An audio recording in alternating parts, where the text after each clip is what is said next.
crossing the Red Sea. Sino ba yung nag-cross ng Red Sea? 'Di ba? I'm sure you know it's the Israelites. It was the Moses who led the Yes. Israelites to go through the Red Sea. Okay. So next slide. Oh, but before that, so previous slide muna tayo. So before that, ikukwento ko muna sa inyo kung anong nangyari. So you know Abraham, you know Isaac, and you know Jacob. Sila yung mga forefathers dati. God called Abraham and made a covenant with him, and then after that, they had a son named Isaac, and then Isaac had a son named Jacob, and then Jacob had 12 sons. And then by this time, meron siyang isang anak na binenta dun sa Egypt, and then ginamit pala siya ni God para hindi magutom kasi nagkaroon ng famine. And so his name is Joseph. So tandaan natin yung pangalan niya, Joseph. And dun sa pagkakataon ni after 400 years, after so many years, after so many decades, nagkaroon sila ng nawala na yung Pharaoh. Of course, 100 years, namatay na yung Pharaoh. And then, nawala yung naging slave, kumbaga ginawang slave ng bagong Pharaoh, etong mga Israelites who was now living in Egypt.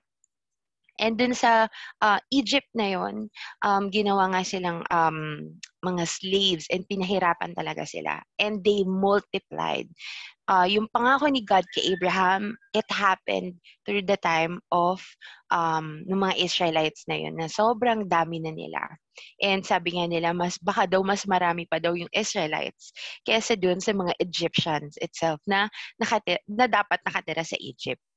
And then after that, nandun na yung, syempre pinahihirapan sila. So they cried out to God. And by this time, yung mga generations after, nandun na yung thought na, naku, baka hindi na tayo naririnig ni God kasi we've been crying to God for so many years. And then one day, God called one man. His name is Moses. Siguro pa yung Prince of Egypt, pero hindi siya accurate actually. Pero mas maganda if you read the Bible. And actually, it's in Exodus 3-14,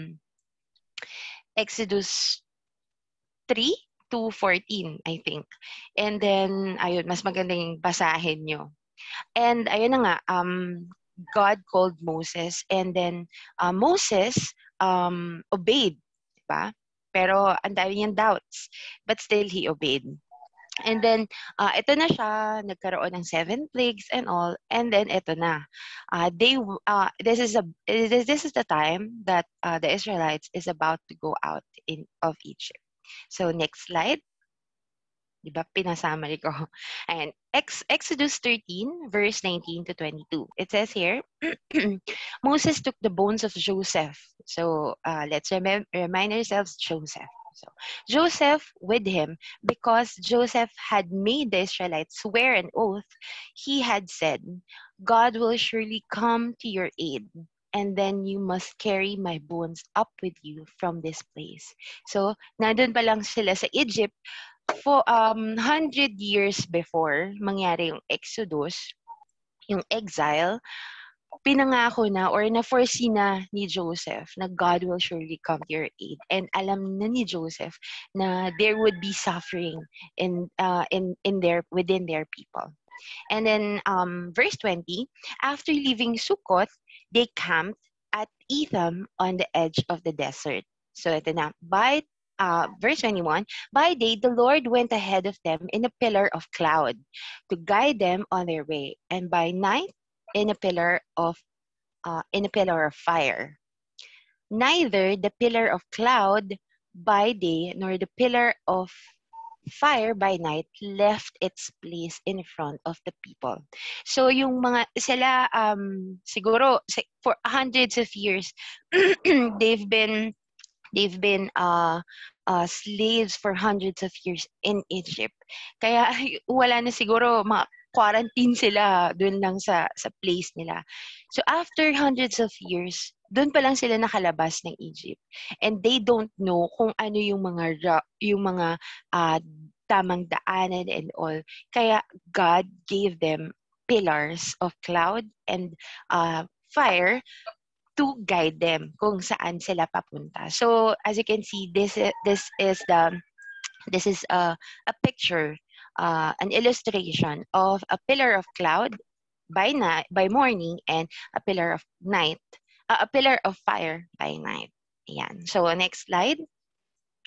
And then after that, Exodus 14:30. 13 and 14. So nagkaroon sila ng parang nag-grumble na yung mga Israelites. Parang papunta na kasi yung Egypt kasi parang gusto na nilang bawiin yung freedom na binigay sa kanila ng Pharaoh. That's why pinursue nila yung mga Egyptians, ay yung mga Israelites. And there are so many Egyptians that will pursue the Israelites. And so natatakot yung mga Israelites, and they ask Moses, their leader, sabi nila, you should have left us in Egypt. May makakain pa kami at hindi kami mamamatay doon. Ganyan. But this is what Moses answered the people. In verse 13, sabi dito, do not be afraid. Stand firm and you will see the deliverance the Lord will bring you today. The Egyptians you see today, you will never see again. The Lord will fight for you. You need only to be still. So, gusto ko sanang i-screenshot nyo yan and and i-meditate yan. Bale, ito yung verse, ito yung dalawang verse na gusto kong pagtuunan natin ng pansin. Ano ba yung mga Egyptians na yun? Maybe you are in a situation na overwhelming. Maybe meron kayong kapamilya na nagka-COVID, maybe kayo mismo nagka-COVID, or even meron kayong naranasan na financial struggle, 'di ba? Maybe ayun yung Egypt nyo. Maybe ayun din yung alam niyo yun, nasa likod niyo mga Egyptians who will pursue you. But meron ding malaking sea, Red Sea, na hindi kayo makatawid. Kasi, syempre, malulunod kayo, of course, mamamatay kayo. So, sa likod at sa harap, may struggle. Palitan natin yung Egyptians dito sa verse 13 ng sufferings. So, again, I will read. Moses answered the people, do not be afraid. Say your name. Stand firm, and you will see the deliverance of the Lord will bring you today. The sufferings, the deaths, the health crisis you see today, you will never see again. So that is the promise of the Lord for us now. And I would like to for us to dwell on this verse. Next slide, please. Yan. In Exodus 14:14, the Lord will fight for you. You only need to be still. Meron mga times sa buhay natin, ayun nga, may mga financial struggle, health crisis, ngayon, pandemic and all. Pero tandaan natin, the Lord will be the one to fight for us. He is our great encourager, and He will be the one to deliver us from everything that's happening around us. And next slide, please. In Exodus 14:21 to 22, then Moses stretched out his hand over the sea. So ito na yung famous picture ni Moses, di ba? And all that night, the Lord drove the sea back with a strong east wind and turned it into dry land. So again, na-divide na yung Red Sea. The waters were divided, and the Israelites went through the sea. They did not went over the sea. They did not went under the sea area lang. Pero they went through the sea.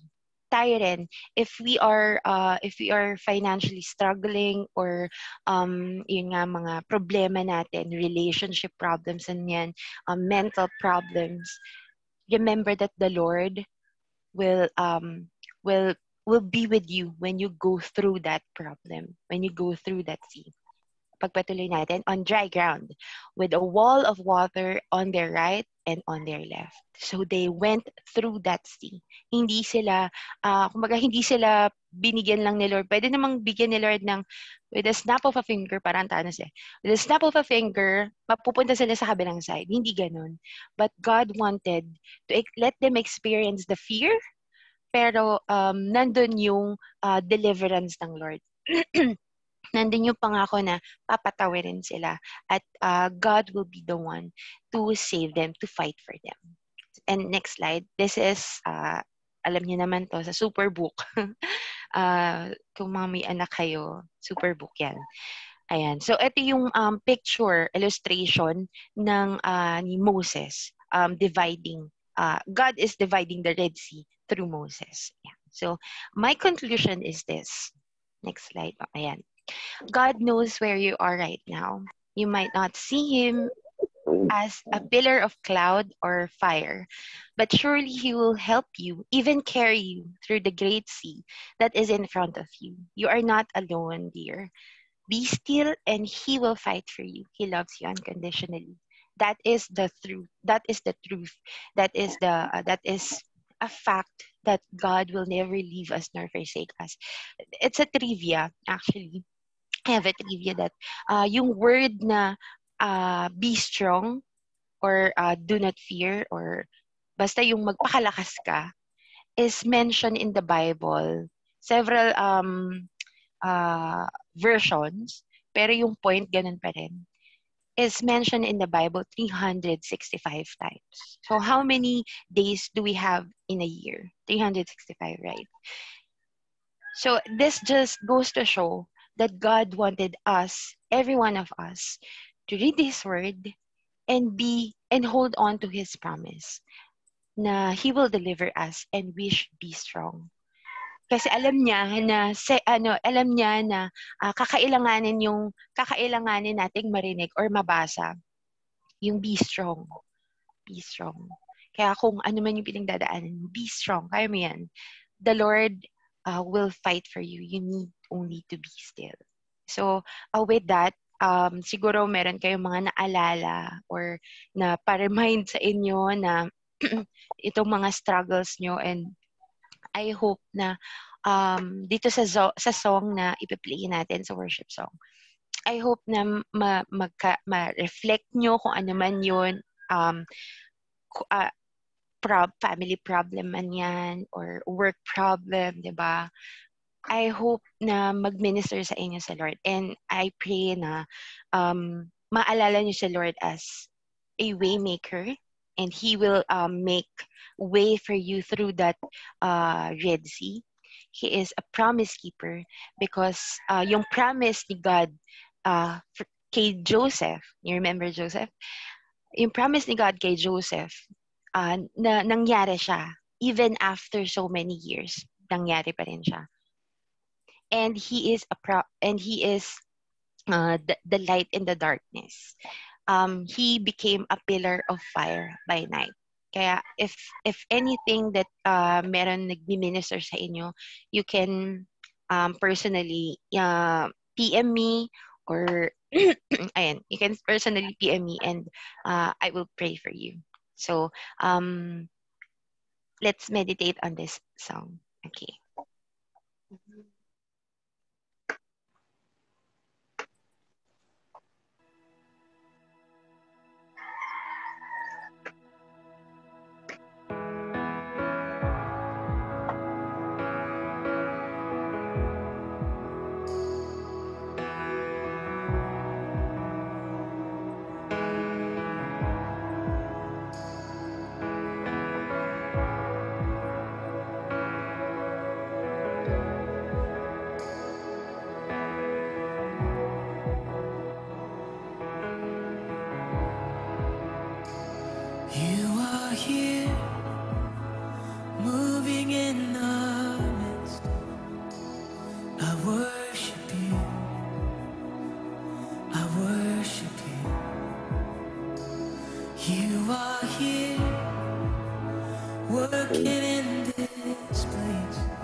I worship you. I worship you. You are here, working in this place. I worship you. I worship you. Huh? You are waymaker, miracle worker, promise keeper, light in the darkness. My God, that is who you are. Waymaker, miracle worker, promise keeper, light in the darkness. My God, that is who you are. You are here, touching every heart. I worship you. I worship you. You are here, healing every heart. Oh, I worship you, Jesus. I worship, you're turning lives around. You are here, oh, turning lives around. I worship you. I worship. You're mending every heart. You are here, and you're mending every heart. I worship you, yeah. I worship you, Lord. And you are waymaker, miracle worker, promise keeper, light in the darkness. My God, that is who you are. Yeah, you're the waymaker, waymaker, miracle worker, promise keeper, light in the darkness. My God, that is who you are. Yeah, sing it again. You are, yeah, waymaker, miracle worker, promise keeper, light in the darkness. Oh, it's who you are, Jesus. Yeah. Waymaker, miracle worker, promise keeper, light in the darkness. My God, that is, sing, that is who you are. Oh, that is who you are. And that is who you are. Oh, and that is who you are. That is who you are. My Jesus, that is who you are. That is who you are. Oh, we lift you up. That is who you are. That is who you are. My Jesus.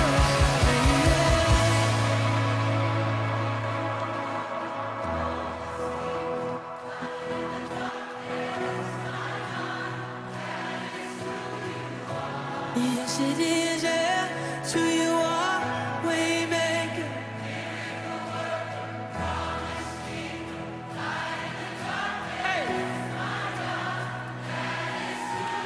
Let's sing this together, even when I don't see it. Come on, even when I don't see it, you're working. Even when I don't feel it, you're working.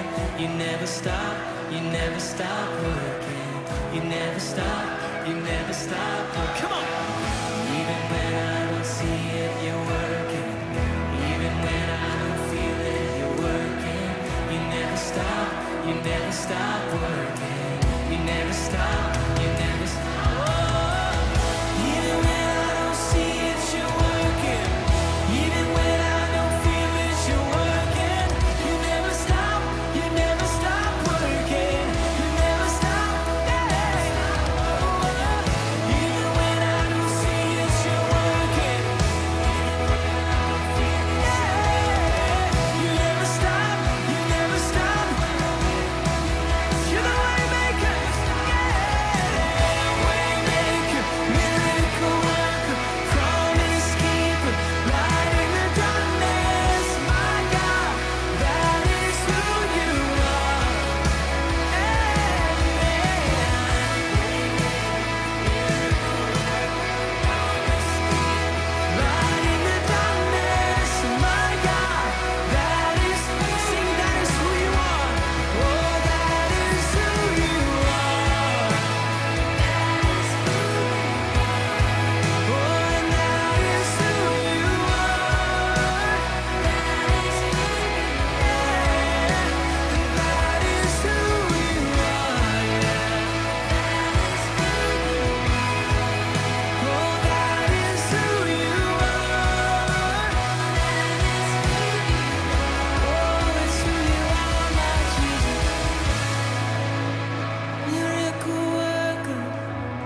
Oh, his name is above. His name is above depression. His name is above loneliness. Oh, his name is above disease. His name is above cancer. His name is above every other name. He says, that is who you are. That is who you are. Jesus.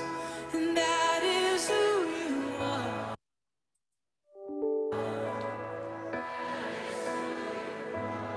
Oh, I know that is who you are.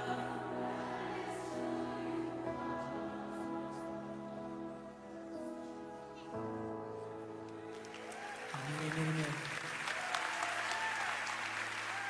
Wow, what a powerful time of worship, diba?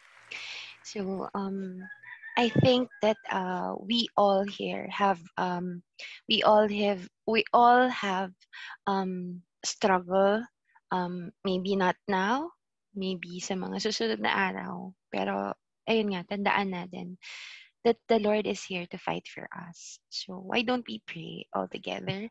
May I call on Sheena to lead us in prayer? All right, let us put ourselves in the presence of the Lord. God, thank you for today. Lord God, thank you for the gift of life. Lord God, thank you for gathering us here today to share your beautiful words, Panginoon. Lord, thank you dahil pinapaalala mo sa amin, Panginoon, na hindi kami nag-iisa, Lord God, for this battle, Lord. Thank you for fighting for us each and every day, Panginoon. And thank you for showing your love to us, Lord God, and make us feel that we are not alone in this battle, Panginoon. Lord, I pray for today, Lord God, during these trying times, Lord God, make us and help us to become selfless, Lord God. Help us to become more braver and stronger, Panginoon, to address this situation, Panginoon, these trying times, Panginoon. And Lord God, I pray for all the lives of the people that they are here and all our sisters and brothers, Panginoon. Help us, Panginoon, and guide them, Lord God. Give them courage and with wisdom, Panginoon, and make us to become stronger, Panginoon, to surpass all these challenges, Lord God. Lord, I also pray for our government and the government officials and leaders, Lord God. Give them wisdom and knowledge for us, for them to guide us, Lord God, and to guide those people, Panginoon, and help us to become calm and help us to address this chaos, Panginoon, and all these uncertainties, Lord God.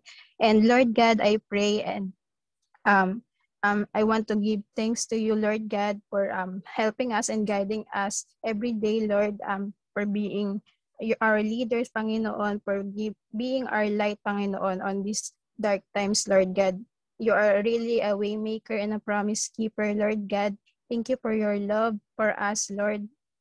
Thank you for guiding us, Panginoon, and I pray for those people, Lord God, that they pray alone and they pray sad and they feel afraid, Lord God. Help them, Lord God. Make your light to them. Give their light to them, Panginoon, to see you in their hearts, Lord God. We ask this in Jesus' mighty name we pray. Amen. Amen. Lord, marami pong salamat sa araw na to, sa salita niyo, Lord God, na ipinagkaloob niyo sa amin ngayon, Lord God. Lord, we pray to you, yung mga Egyptians po sa buhay namin, Lord God. Maaari pong yung isa sa mga ka-sisters and brothers namin, Lord God, are suffering from sickness right now, Lord God, financial struggles, Lord God, relationships problem, Lord God, yung mga relasyon sa mga kapatid, sa magulang, o pagiging sa partners or sa mga anak, Lord God, o maaari man pong sa mga katrabaho, Lord God. And some of us probably right now who are so down and depressed, Lord God, especially sa sitwasyon na isolated po kami ngayon sa bahay, Lord God. Lord, we lift up everything to you, that these emotions, these struggles right now, may it be big or small, Lord God, na katulad nga po ng binanggit ng kasisters ko kanina, we cannot invalidate this kind of emotions, Lord God, these struggles, Lord God, especially limited po yung mga nakikita namin, and some of them probably are not able to go out, Lord God. So Lord, whatever struggles that we may have, Lord God, we are lifting them all up to you, Lord. We pray for the courage and the wisdom and for the strength to overcome all these challenges, Lord God. Ito pong mga Egyptians sa buhay namin, Lord God. And may we be able to identify and recognize these fears, Lord God, yung mga Egyptians sa buhay namin. And we pray that we're able to acknowledge yung mga bagay na hindi po namin kaya, and to just surrender everything to you, Lord. We're praying for the struggles that and na hindi namin kayang i-overcome, Lord God, that may you give us the strength. And for those that it's beyond of our control, Lord God, may we learn to stand still and just lift them all up to you and surrender everything to you and bow our heads, Lord God, and humble ourselves to you, that Lord, hindi po namin yun kaya. Maaari pong yung iba sa amin nararamdaman na bakit kami nagkakaganito, malit lang naman yung problema namin. Or may it be big or small, Lord God. Wala pong naitatago sa mata niyo, Lord God. So Lord, may you open our hearts and our minds to pour out everything to you, Lord God, yung mga pinagdadaanan po namin, Lord God. And may we take advantage of this. May these situations of ours, Lord God, be the opportunity to bring us closer to you, to bring us closer to our family, Lord God. And we surrender, Lord God, na whatever it is, yung mga fears na nararamdaman namin, Lord God, may we always see ourselves, Lord God, na dumadaan po doon sa dry land habang nagpa-part po yung sea, Lord God. That it means, Lord God, that habang pinagdadaanan at nilalagpasan po namin yung mga pagsubok na yun, Lord God, it's natural that we are fearful, natatakot po kami, that we are afraid, Lord God.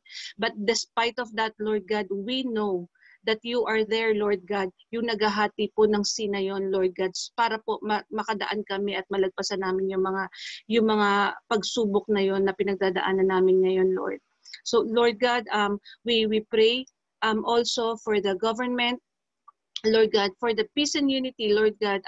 Right now, maaari pong since isolated sa bahay, mas marami pong mga pagkakataon na hindi nagkakaintindihan sa pamilya. Lord, we pray for unity for each member of the family, na this is the time na that they're going to have a stronger relationship, and they will agree, Lord God, doon po sa makakapagpabuti sa family nila. And we're praying for peace, Lord God, especially for the government officials, Lord God, na maaari silang may mga pinagtatalunan ngayon, but may you remind them, Lord God, of their one goal, Lord God, is to serve the people and to serve the country and to honor you with their works, Lord God, to fulfill their duty, Lord God, to serve and protect and to provide for the people, especially po doon po sa mga taong higit na nangangailangan ngayon. Lord, we thank you for this day. We acknowledge your presence, Lord God. May your presence fill our families, Lord God, in the name of Jesus. Amen. Blessed Heavenly Father, Lord, we praise you for everything, Lord God. We praise you for struggles. We praise you for every challenge that's coming on. We praise you, Lord God, for these hard times, Lord God. We praise you for everything, Lord God, na kung ano nang nararanasan namin, Panginoon, ay pinagpapasalamat namin sa inyo, Panginoon. Because, Lord God, walang challenges, walang struggles, walang hard times, Panginoon, hindi ka na nagiging buo, nagiging kompleto, at hindi namin nare-realize ang sinabi sa kanta, Panginoon. Now, as the latter covers the sea, so your love covers us, Panginoon. So your love covers me, Panginoon. Kung ano man yung pinagdadaanan natin,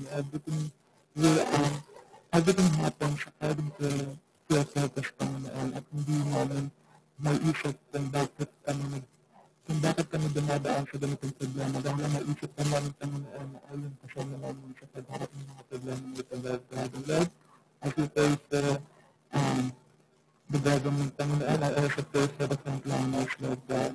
Sa mga taong namaharap sa daras, Panginoon, lahat po kami, Lord, ay frontliners kasi alam mo ng Panginoon na saan man kami nagpunta, serving with Panginoon, and helping other people, Lord God. Tinutulungan mo rin kami, Panginoon, mo natatahang ibang tao, Panginoon, especially yung family namin, Panginoon.